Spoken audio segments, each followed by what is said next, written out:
How to upload reels on Facebook. Hello everyone, welcome back to our channel. Now let's get started. Open your Facebook app. Make sure you have already logged into your account. You will land to the home page. Now head towards your profile. For that, tap on the profile icon given at the top left corner.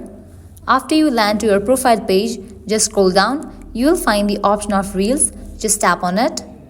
With that, your gallery will open up. Now from here you can choose any of the video to upload as a reel, or also you can shoot it. If you want to do so, you can tap on the option of camera. But for now, I'm going to choose video from my gallery.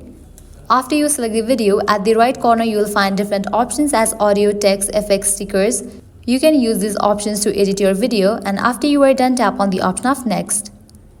And your reel is ready. From here you can select the location. Likewise, you can select who can see this reel and then add topic to your reel.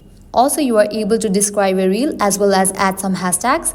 And after you are done, you can tap on the option of post. Uploading reel. And here you can see that reel has been uploaded. So this is how you can easily upload reels on Facebook. At the end, if you guys find this video helpful, don't forget to like, share and subscribe. Thank you.